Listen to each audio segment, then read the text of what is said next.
All right, so we're going to start this section of the notes by reviewing some terms that we did in class on Monday. We have the term leading coefficient. That's the number. Oops, let's put it on a marker. That's the number in front of the variable with the highest exponent.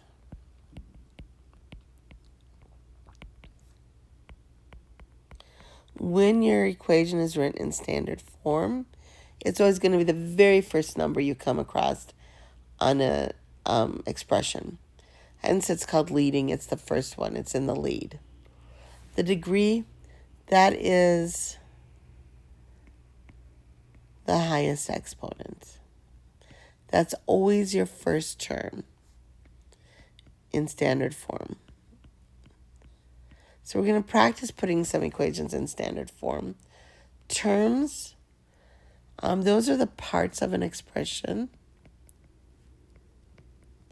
separated by the plus and minus signs.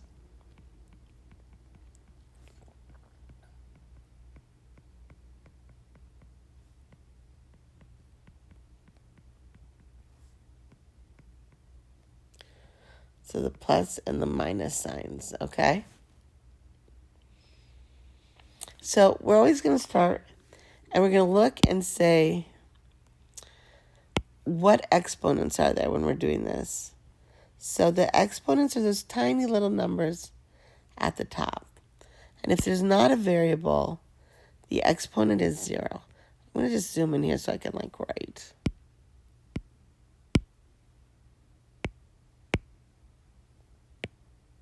Okay.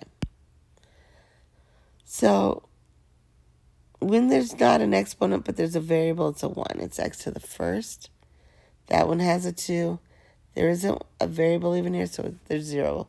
There are 0 x's, so that's why it's a 0.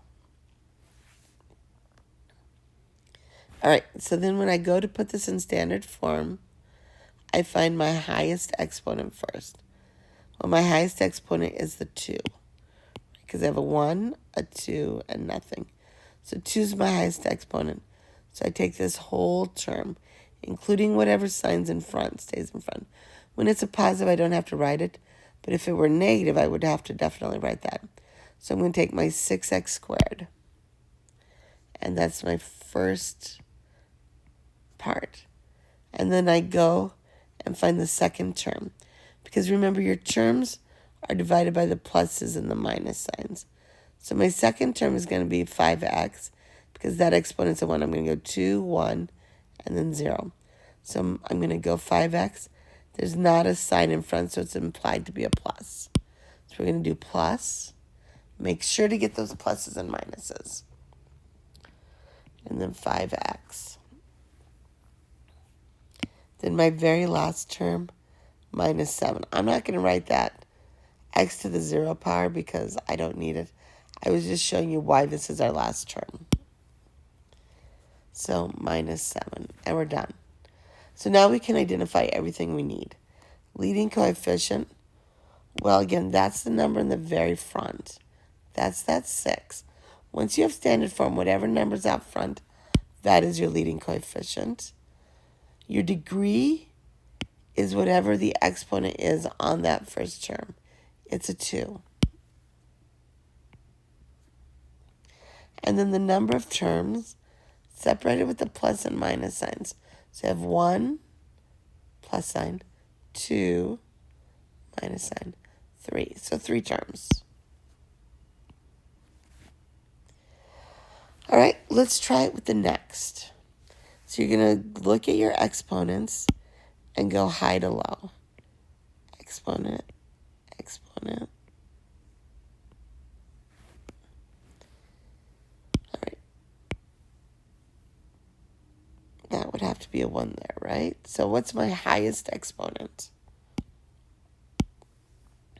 Well, the highest exponent is this 5.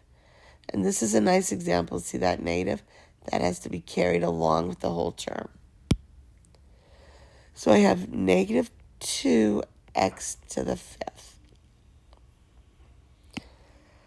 Next highest exponent is a 3. So I'm going to bring along that x cubed. There's not a sign in front, so it's going to have to be a plus x cubed. And then I have x to the first, so minus 9x. And then plus 1.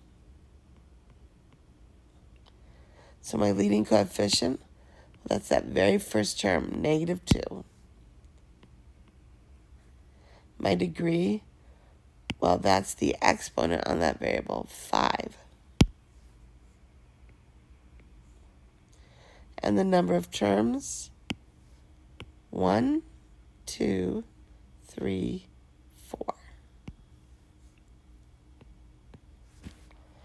All right, one more, and then we're going to call it good.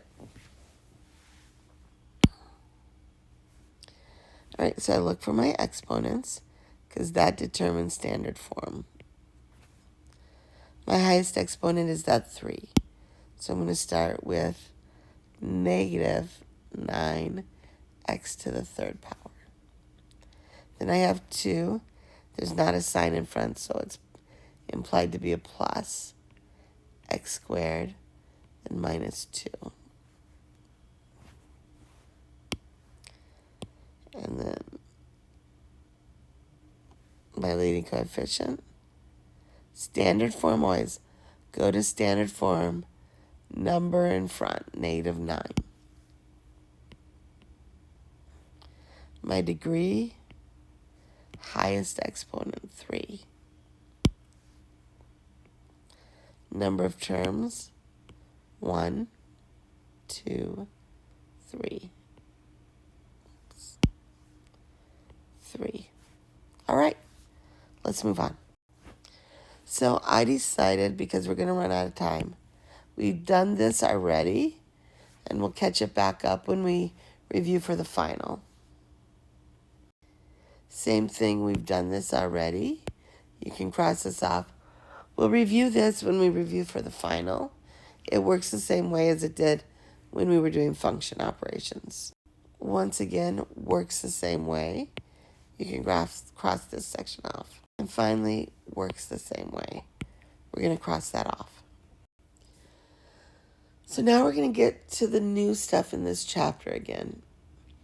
Graphing and in behavior of polynomial functions. So again, remember, our leading coefficient is the number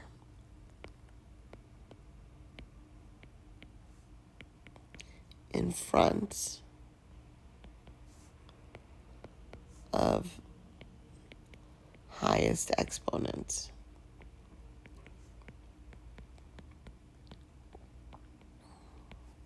Degree is the highest exponent.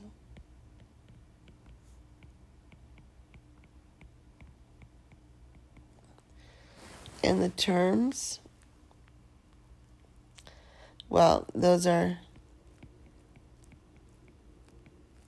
divided by plus or minus signs. All right. So I'm going to remind you, this is how we're going to want it written, but I'm going to remind you, when it says x arrow infinity, that means on the right side of the graph.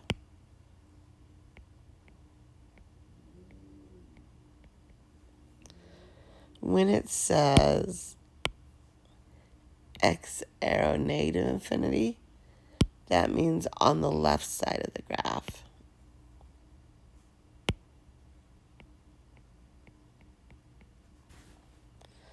And what we're filling in over here is what is happening with the graph. Is it going up or down on the right? And then again, is it going up or down on the left? So I'm going to just put in blue the right side of the graph, in red the left side of the graph.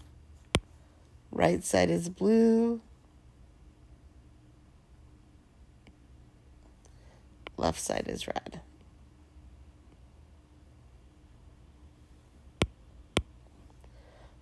last time, blue and red.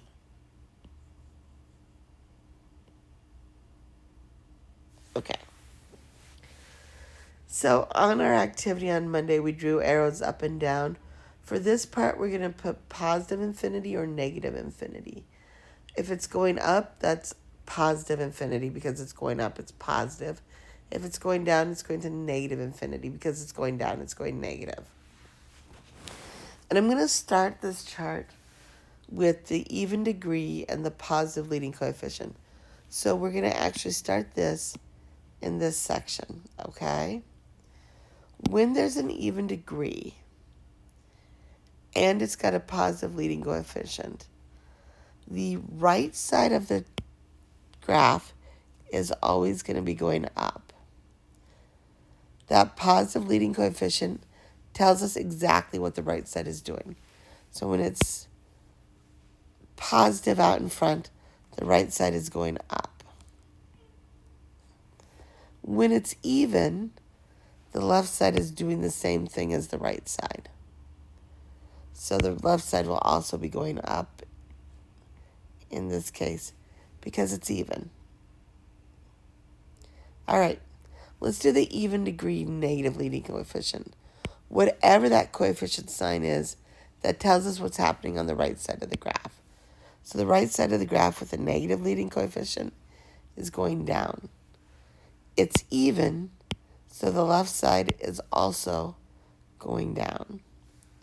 So we have negative infinity because of that negative number, and then the left side is the same answer. So let me just show you. I meant to graph it in here. So if this were a graph for the even, it'd be something like this. For the even positive, even negative would be going down like that. Okay, let's look at positive odd. Once again, because it's positive,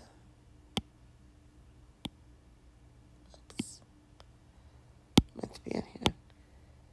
Because it's positive, this sign tells me what the right side does. The right side goes up because it's positive. So that's going to be positive.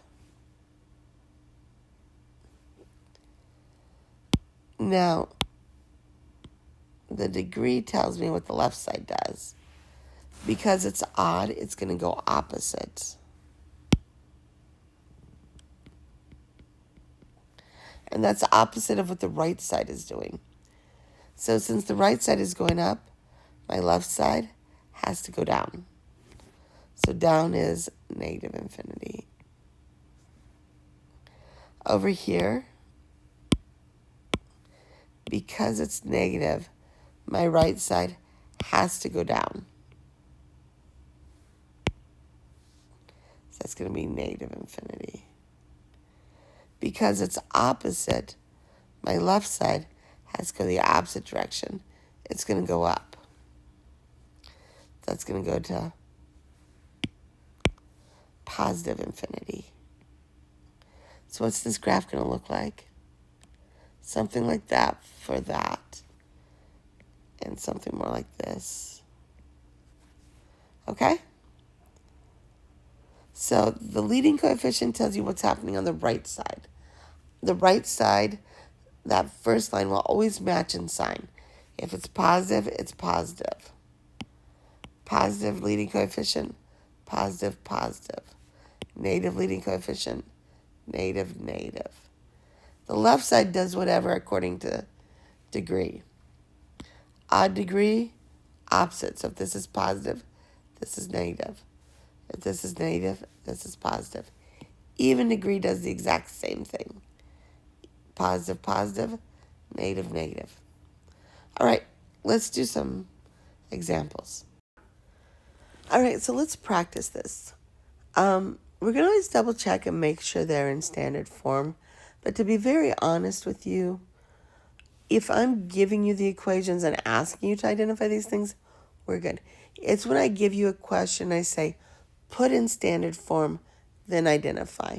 That's when you have to worry about putting it in standard form. Otherwise, I'm probably going to give it to you in standard form. So we're going to look first at our leading coefficient because that tells us what's happening on the right side of the graph. There's my leading coefficient. When there's not a number, there's actually a 1 there, right?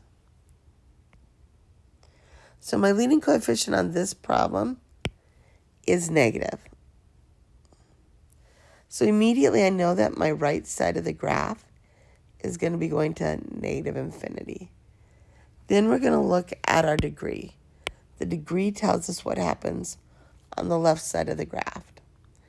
My degree is even.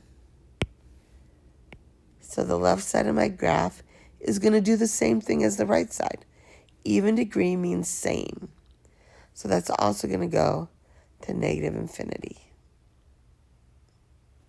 It's just that simple. You do the leading coefficient, whatever that sign is, that's what the right side. Remember, this means right. This means left. So over here, this is again right. This is left. So I look one more time. My leading coefficient, positive. So that means my right side of the graph is going to be positive infinity. My degree, odd.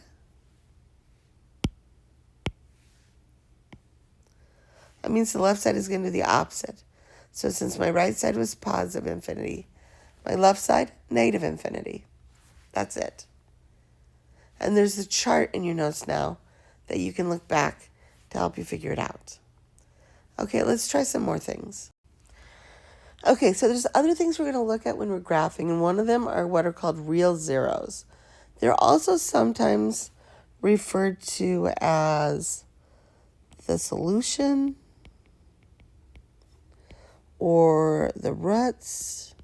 These are all the same. They all mean the same thing. Or the x-intercepts. This is where the graph crosses the x-axis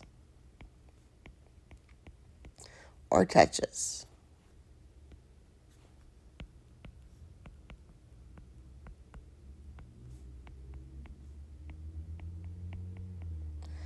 And I want to remind you that the zeros are related to factors.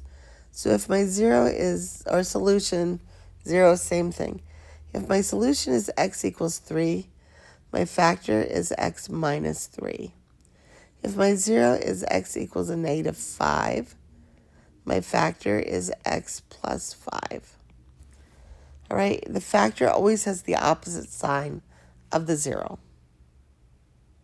It's just how that works. So for multiplicity, those are multiple or repeated zeros. And we recognize them based on the factor. So let's just go with an x minus 3 as a factor. When it has a multiplicity of 1, I wrote x minus 1. Sorry about that. I was thinking multiplicity. Okay. We're going to use x minus 3 as our factor.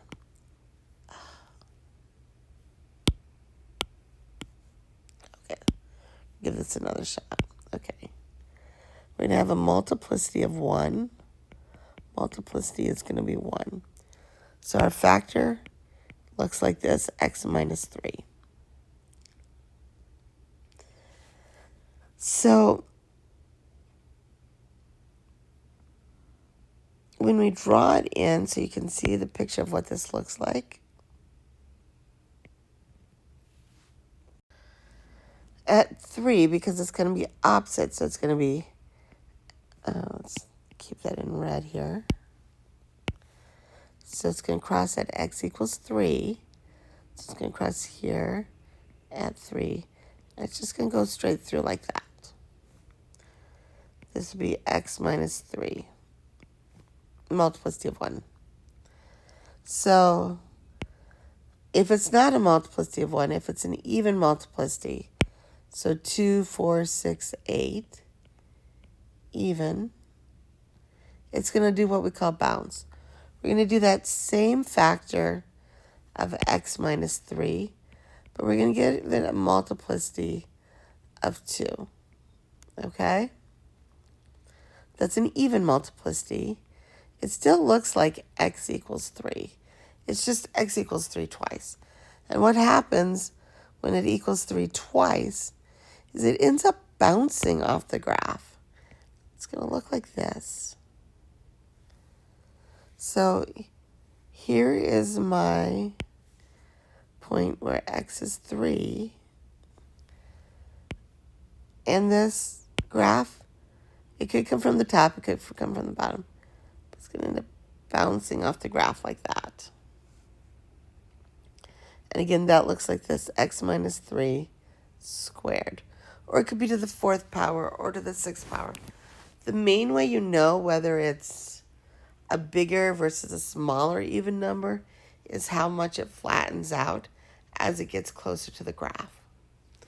All right, and then we have the possibility of having an odd multiplicity. So, for example, a multiplicity of 3. So we're going to do that same x minus 3, but to the 3rd power now. And this, much like the first one, the multiplicity of 1, where it crossed through, it will cross through, but it flattens out as it crosses through. And it does what we kind of like to think of as a slash. Some people think of it as a bend, whichever way helps you. We'd have our point 3 here. And it's going to come and bend or slash as it goes through the graph. And again, that looks like this, x minus 3 cubed, or to the 5th power. And again, they get wider as the exponent gets bigger. So like x minus 3 to the 5th would be a bit wider, flatter of a bend. Okay, let's take a look at some graphs with these. Okay, so the first thing we're going to do is count how many zeros we've got. So that's pretty easy. I've got a 0 right there. I've got a 0 right there. And a 0 here. We don't count the y-axis. That is not a 0. That's a y-intercept. The zeros are only along this x-axis. So we only count where it crosses or touches my x-axis. So once again, I have a 0 here, here, and here. So there are 3 zeros. Okay, my first 0 is located at -3. And we look at it and we see, oh, it's just going straight through. It's not bouncing, it's not curving. So that has a multiplicity of 1. And its factor would look like this, x plus 3, opposite sign. My next 0 is at -1. That is bouncing. If you look, it bounced. It didn't actually make it through. It bounced off the x-axis. So that means it has a multiplicity of 2.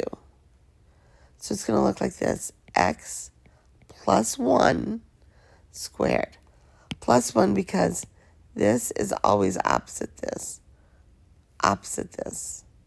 and then squared because it bounced. And then the last 0 is located at +3. So x equals +3. That is just going straight through, no bounce, no bend. So that has a multiplicity of 1. And it looks like this, x minus 3 to the 1st power again. All right, let's try it with the next graph. We start by counting 1, 2, 3, 4, 5. So I actually have 5 zeros. The locations of my zeros, well, when we look at it, -2, -1, 0, 1, 2. So I'm just going to list all of those. -2, -1, 0, 1, 2. They're all just crossing straight through, up, straight, no bouncing off the graph. So they all have a multiplicity of 1.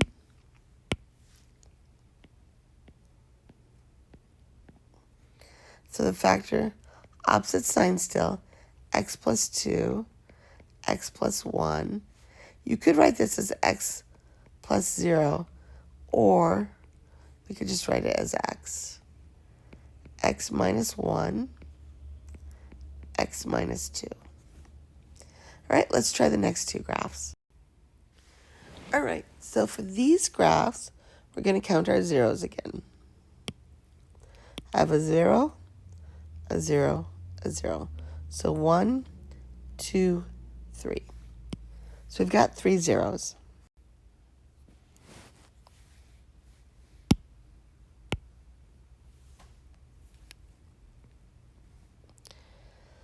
So let's identify them. It looks like the first one is at -3. So that is bouncing off the graph. See, it doesn't make it through to the other side. It bounced. It stayed on the positive side. Down here's the negative side.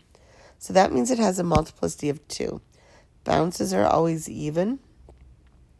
The factor looks like this, x plus 3 squared.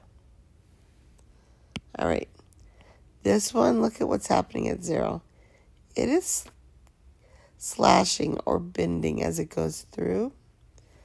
So that location of it is 0. It has a multiplicity, well, it's bending. So it's going to have a multiplicity of 3. You can write it like this. It would not be wrong. X plus 0 cubed, or you could just write x cubed. Either one will work. I'll take either. And then my last 0 is right there at 2. And that's just crossing through. It's starting on this side and ending on the other side of that x-axis. So that means it has a multiplicity of 1. And opposite sign again, so x minus 2. And we're done. All right. Next one. You might look at it and be like, oh, I'm not sure. How do I count those? Well, that's my x-axis. It's not touching it or crossing it anywhere, so there are no zeros. There's only imaginary solutions, so no real solutions or no real zeros. So there's nothing about location or multiplicity.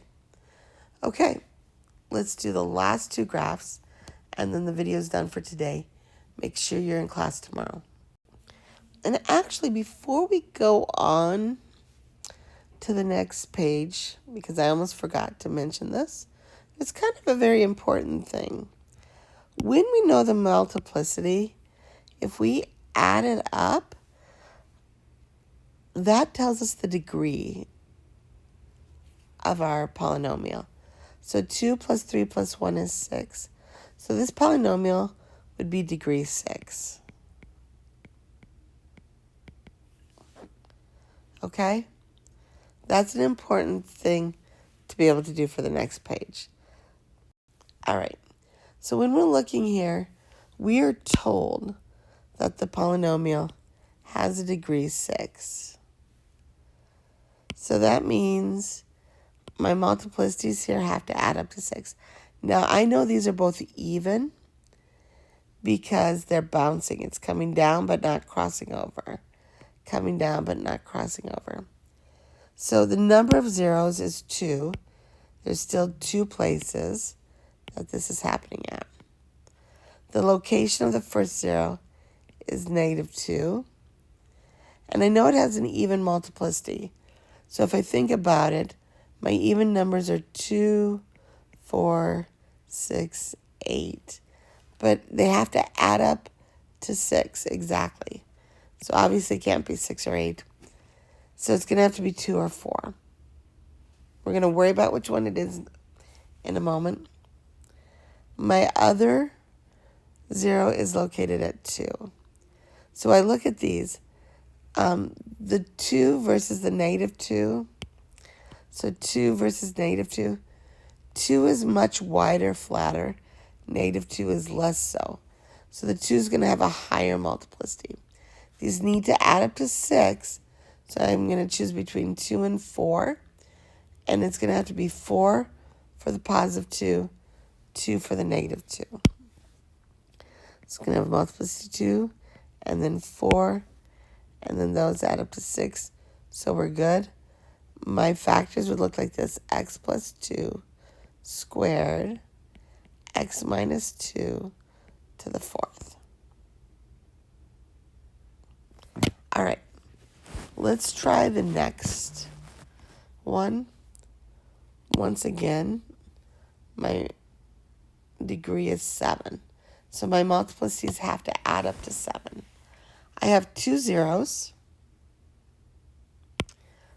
Again. So they're located at -1 and 1. So let's think of our odd degrees. I have 1. Oh, well, we'll do our odd and then our even degrees. I have 1, 3, 5. And it can't be 7 because that's the highest, and there's 2 of them. My even degrees are 2, 4, and 6. Those are my options. There's no multiplicity of 1 because nothing's just crossing through normal. It's like bending as it crosses through. So I'm going to start by ruling out a multiplicity of 1. So this is either going to have to be a 3 or a 5. When I look at this, this seems much flatter than that 1. So it's going to need to be higher. If I choose 3, the only way to get to 7 would be if the bounce were 4. And 3 is flatter than the bounce. The slash is flatter than the bounce. So it can't be 3. So it slashes out -1. That's going to have a multiplicity of 5. It'll look like this: x plus 1 to the 5th. That means the other one would have a multiplicity of 2. X minus 1 squared. All right. If these last two graphs didn't make that much sense to you, try to grasp it, but not crucial.